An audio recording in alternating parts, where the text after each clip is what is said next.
Frazier. Down goes Frazier. Hey, what's up with it, family? It's your boy Hot Boxing Minute. Before we begin anything, hit that like button. It helps the algorithm, you already know. Hit that like button. Heck, while you're at it, leave a comment. Shoot. If you haven't hit follow, already do so. Anyways, like I said, this is Hot Boxing Minute, folks. Your favorite pharmaceutical engineer turned boxing analyst, back at you with the uncut realness as only I can serve it to you.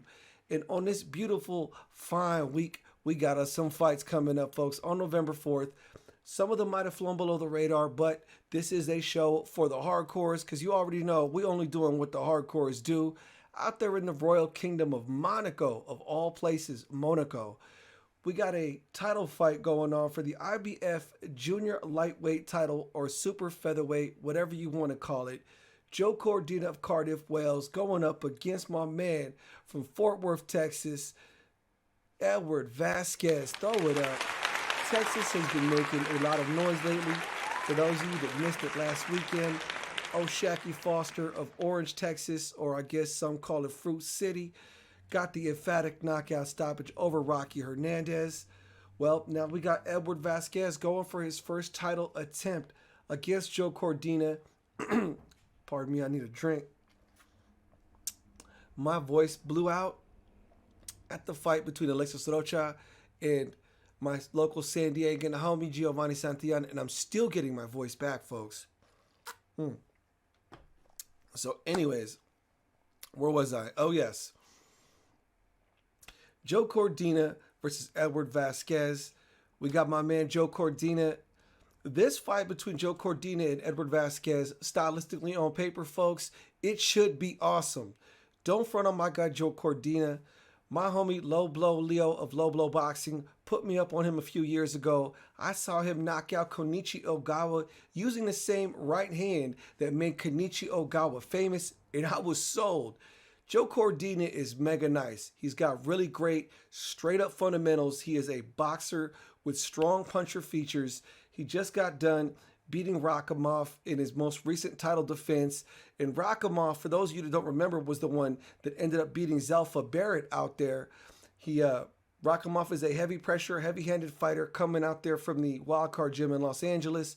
Joe Cordina pulled off a unanimous decision win, and it was a classy victory. He really, really nullified all the pressure and all the aggression that Rakhimov brought towards him. And now we got Joe Cordina, the fighting pride of Wales, defending his belt for the second time against Edward Vasquez, his toughest opponent to date. Now, make no mistake about it, this is going to be a tough fight for both of them. Joe Cordina is a consummate technician. Boxing community, for those of you that are going to be tuning into this fight this weekend, how do you think it plays out between Joe Cordina and Edward Vasquez? Let me know in the comment section, y'all. Let's chop this up. Now, let's not overlook Edward Vasquez. Edward Vasquez, I think Edward Vasquez, the fight that really put him on the map with a lot of boxing fans was the fight with Raymond Ford. I don't remember what the undercard was on for this fight. It was on the undercard for the Carlos Cuadras versus Bam Rodriguez event. That was where Bam Rodriguez let the whole world know just who he was. And Edward Vasquez was the betting underdog. Raymond Ford won by split decision, and many people thought that the decision should have gone to Edward Vasquez. It's the only loss so far on Edward Vasquez's resume. Many people, including myself, believe Raymond Ford should run it back with Edward Vasquez. Edward Vasquez showed he's a great technician, showed he knows how to cut off the ring, showed he's got great counter-punching skills, knows how to fight behind the jab, because Raymond Ford is one of those super technician type of fighters. And oddly enough, even though Raymond Ford is undefeated and Edward Vasquez has a loss, the odd part is this weekend, Edward Vasquez is going to be challenging Joe Cordina. And this is going to be such a fun style matchup for Edward Vasquez. He's running off a series of really dope decision wins, some stoppages. If I'm not mistaken, let me see where he's at. He has wins over, oh goodness, it's loading up. Brian DeGracia, Misael Lopez, Victor Slavinsky, and Jose Argel since he lost that fight against Raymond Ford. So he strung off a series of wins, put himself in a clutch position right now to possibly win a title against Joe Cordina. Texas is looking poised to have yet another champion if Edward Vasquez pulls this off. Boxing community, do you think Edward Vasquez can go out there to the Royal Kingdom of Monaco and pull off this win against Joe Cordina? Let me know in the comment section what you think his chances are, folks. Let's chop this up. I like Edward Vasquez, y'all. I also like Joe Cordina. I don't really know who to pick in this matchup, I'll be honest with you. Joe Cordina appears to be the sharper, just straight, more compact of the two. But it's not like Edward Vasquez is some fighter that has crazy wide swings. He's real compact in his approach too. I think Joe Cordina uses his feet a little bit more, but using the feet has not been a problem in the past to Edward Vasquez, as we saw in the fight with Raymond Ford. Raymond Ford is very light-footed, did not pose any kind of problems to Edward Vasquez. Edward Vasquez will not have a problem cutting off the ring. This is going to be a fight for both of these two guys. So I don't know what decision to say on this one. I don't know. I really don't know. I think it goes the full distance. I'm pretty sure it does. I don't know who wins the decision on that one, folks. I got to be dead honest with you. So I don't have a pick on that one. It's a good fight. Obviously, I want the belt to come home to the United States, to Edward Vasquez, because I want more Americans to have title belts. We definitely don't have a lot of them. I think out of the 64 world belts that there are, we've got about 15 of them. So I lean in favor of Edward Vasquez. The other fights that are worth noting on that card, you've got Julissa Alejandra Guzman against Ramla Ali. Ramla Ali coming off that crazy knockout loss, so she's looking to redeem herself. Julissa Alejandra Guzman is not trying to let that happen. I didn't really look too much into Julissa Alejandra Guzman. Let me look this up real quick. Hold on a second. No. Let me see. Pardon me for taking this quick little pause. Let me see what's going on with Julissa Alejandra Guzman. I know Ramla Ali is a boxer. She's probably going to be very apprehensive. We'll see. She's going up against another heavy-handed pressure fighter. Now, hold on.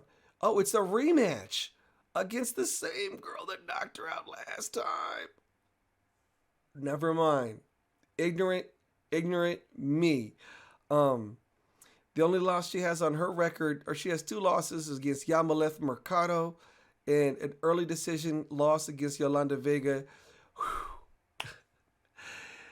Ramla Ali is going to play a lot more carefully this time and use her boxing skills to outbox Julissa Guzman.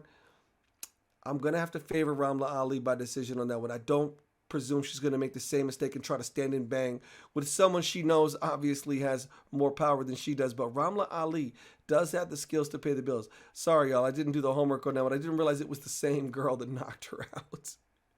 Pardon me. That was my mistake. I didn't do my homework. Egg on my face. Give me the booze. I know. Suleme Sissoko is going to be fighting Asias Lucero. I can't even speak on that. I didn't do any research on that. I did do some work on Sivanati Nochinga versus Adriel Curiel Dominguez. Sivanati Nochinga is a fun fighter to watch. He is what belt does he have? Oh, goodness. Did I write it down on here? Oh, I didn't write it down. Wait, yes, I did. So Sivanati Nochinga is the IBF junior flyweight champion. That's 108 pounds, if I'm not mistaken. And he is a fun fighter to watch. The fight I seen him in was against Hector Flores, and that was a Fight of the Year candidate. It was a bloody, violent affair. That fight went down, if I'm not mistaken, in Hermosillo. It was a DAZN fight card. I was in Los Angeles. I don't remember what I was doing. I remember I was in LA. It was my little niece's UCLA graduation. I was doing laundry somewhere out by the UCLA campus. I was at a hotel, but it was in the hood. That was all I remember. And I was on my phone in the laundromat watching Nochinga and Hector Flores have a fun scrap. Hector Flores applies a lot of relentless pressure. After that fight, Nochinga fought a Filipino by the name of Reggie Suganab, and he fought that fight very differently than he did against Hector Flores. Nochinga has a very heavy right hand. He's got a dogged determination not to lose, and his fight against Suganab was very different. He had that war with Hector Flores, and I believe in that fight he was like, I'm not doing no crazy wars like this, obviously. because a career can't keep going if you have those crazy wars. And then he had a very tactical fight against Suganab. And now we've got Notashinga in a fight against Adrian Curiel. I gotta favor Notashinga in this fight. Adrian Curiel, I got a chance to watch. He is not so he's a Mexican fighter, but not a come forward, all balls out, and just take hits to the face. He does have some technical skills, but I believe that Notashinga is going to be a little lighter on his feet. I think this fight goes the full distance. I got a decision win in favor of Notashinga. I want to see the fight between Notashinga and Kenshiro Taraji. That's the fight I want to see. Kenshiro Taraji is the unified champion in that division. The other champion, I believe, is Bomba Gonzalez of Puerto Rico. Oh, that's my laundry timer. That's done. Anyways, yeah, I got to favor Notashinga in that one by decision. I don't think he gets the stoppage. I think Adrian Curiel is game enough to go the full distance. So they're going to be fighting out there in Monte Carlo. The main card is going to be Joe Cordina versus Edward Vasquez. And that undercard fight is going to be very fun too. Notashinga is going to be defending his strap against Adrian Curiel. You're going to keep an eye out for that one, folks. So we're going to pivot out to the good old United States of America. Lake Tahoe, California. You got Efe Ajagba. He's going to be going at it against Joe Goodall. A heartbreaking headliner for me because my personal homie and gym mate, Stephen Big Shot Shaw, his two recent losses came back-to-back at the hands of a decision against Efe Ajagba and a TKO loss against Joe Goodall. And the frustrating part is I really believe my guy Stephen could beat both of them. I don't know. I've seen my guy Stephen Big Shot Shaw do amazing things in the ring, but you got to perform when those lights are bright. Efe Ajagba only has one loss on his record. That came at the hands of Frank Sanchez. And it seems like ever since that loss, Efe Ajagba hasn't been able to pick up the pieces of his psyche because he's not the same knockout machine. So Efe Ajagba, prior to that loss against Frank Sanchez, was kind of seen as maybe a second coming of Deontay Wilder, possibly, because he had that vicious right hand that was knocking everybody out. Frank Sanchez showed that with good feet movement and technical boxing skills, you could nullify that. And Efe Ajagba has yet to recover that shine. In his most recent fight against Jean Kasabutsky, he was the betting underdog. Many people thought Jean Kasabutsky was going to win that fight. Something happened in that fight where Jean Kasabutsky just kind of had a mental breakdown and he got disqualified or something. He just kind of quit fighting. He got done or frustrated fighting Efe Ajagba, even though Jean Kasabutsky was the better fighter on paper with more technical skills on paper. And many people felt like it was a top-ranked moment where they were feeding Efe Ajagba to Kasabutsky. Turns out it wasn't going to be that in the fourth round. Kasabutsky just said, I'm done. I'm not fighting. I don't know. It was the weirdest thing ever. Efe Ajagba won that fight by disqualification. And now we've got Efe Ajagba going in there against Joe Goodall, a tough Australian who got the surprise TKO stoppage over Stephen Big Shot Shaw. So this is going to be an interesting fight. Boxing community, for those of you who are going to be tuning in to Efe Ajagba against Joe Goodall, how do you think that fight plays out? Let me know in the comments section, y'all. We got to chop that one up. Don't discount what Joe Goodall brings to the table. His only loss comes against Justice Hooney. Justice Hooney was on that fight in Cancun this past weekend. I'm sorry, Joe Goodall. Only loss comes to Justice Hooney, who won a fight this weekend. Yes, I think I stated that correctly. So don't sleep on Joe Goodall. He's a tough guy, rugged, applies pressure. I think this is going to be Efe Ajagba's fight to win. I think Efe Ajagba gets the stoppage in this one, folks. I really do. Joe Goodall is the type that when he gets hit hard, he swings back even harder.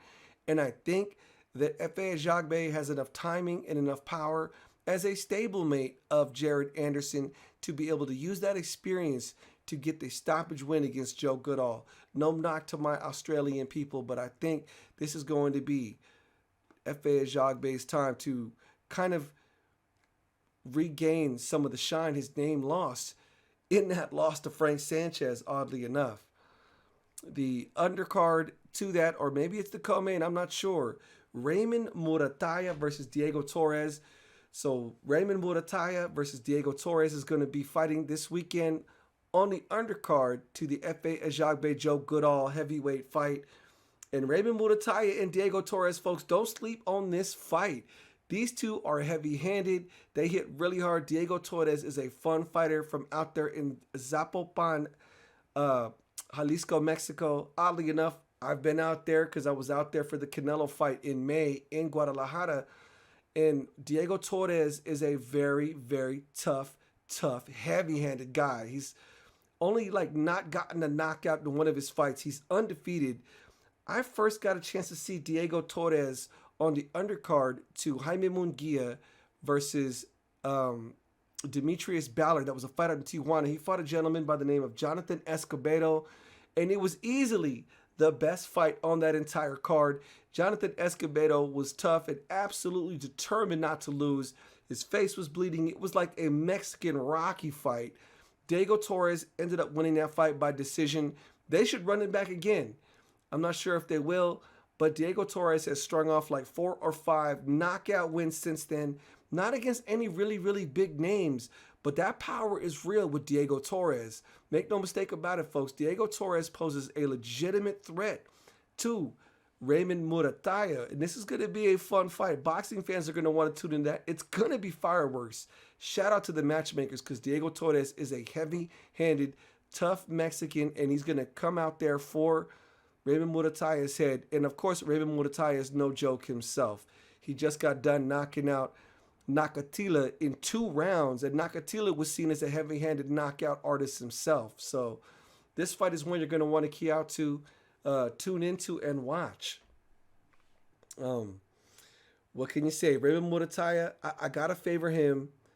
I think skills pay the bills in this case, and especially after the wave of confidence he's going to be riding coming into this fight against Diego Torres. Raymond Murataya, it's hard not to be biased in favor of Robert Garcia Boxing Academy fighters.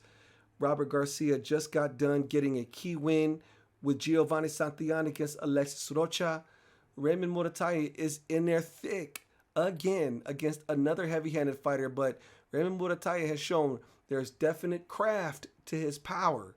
So I do believe that Diego Torres has to sit down in his punches, and that need to sit down heavy, it's going to pose problems early for Raymond Murataya, but I think Raymond Murataya eventually figures it out. I think it's going to be a stoppage towards the latter half of that fight. I think it's going to be a rough, stormy fight for Raymond Murataya in the first part of that fight, but I think he pulls it out. I got faith. Raymond Murataya pulls it out. I think he gets the stoppage late against Diego Torres. The other fights on that one, you got heavyweights Brandon Moore versus Robert Sims. The other fight that I'm really interested in on that fight, we got Henry LeBron versus William Foster III. 2 great undefeated talents in the junior welterweight division. So they're coming in at 140 pounds. You're going to want to watch this fight, folks. Henry LeBron has strung off a slew of cool little high-profile wins to hardcore boxing fans. He beat Luis LeBron. He beat Andy Vences. He beat Carlos Ramos. Now he's fighting the undefeated William Foster III. William Foster is the only person to have beaten Edwin De Los Santos. That is William Foster III's big claim. Edwin De Los Santos is going to soon be challenging Shakur Stevenson for his championship strap. So you've got William Foster III going up against Henry LeBron on his undercard to Efe Ajagba versus Joe Goodall. That's going to be one of the gems you're going to want to tune into. William Foster III is a very technical type of fighter, a hit-not-get-hit fighter. He's good at what he does. Clearly, if he beat the man that's about to fight Shakur Stevenson, Edwin De Los Santos, the man who knocked out Rayo Valenzuela, you're going to want to watch William Foster III versus Henry LeBron. Boxing community, for those of you who are going to be tuning into that fight between William Foster and Henry LeBron, how do you think it plays out? Let me know in the comment section, y'all. Let's chop this one up. I don't know who I favor in that one either, y'all. I think I'm going to have to go with William Foster III. He's a little bit taller. I don't know. It's going to be fascinating. It's a good fight. It's a good fight. You're going to want to watch that fight. Is it super featherweight or is it going to be at, I don't know if it's going to be at, goodness, it says here, junior welterweight. I do believe it might be at super featherweight. I'm not sure, but either way, you're going to want to tune into that fight, folks. I think I favor William Foster III, but Henry LeBron is not coming to lay down. Make no mistake about it. I think William Foster III gets it done by decision. I don't see a stoppage in that one, but I favor William Foster III by decision in that event. You got the return of Lindolfo Delgado. Lindolfo's nice, folks. His last outing was rather anticlimactic, but I don't know who his opponent's going to be. You want to key into that one. Antonio Mireles against Skylar Lacey. Antonio Mireles is that fun. He's like a super huge heavyweight. The guy's like 6'7" or 6'8". Charlie Sheehy against Jesus Vazquez Jr. That's a fun fight you're going to want to see. But a lot of jewels to be seen on that top-ranked fight card. Boxing community. For those of you who are tuning into this video, hit that like button. Leave a comment. Why not? Do it for your boy Hot Boxing Minute. This is Hot Boxing Minute, the future of boxing analysis on YouTube and TikTok. I'm going to leave on that note, y'all. Thank you for catching up with me up until this point. Hit that like or comment if you haven't already done so. Anyways, catch y'all on the next one. Peace.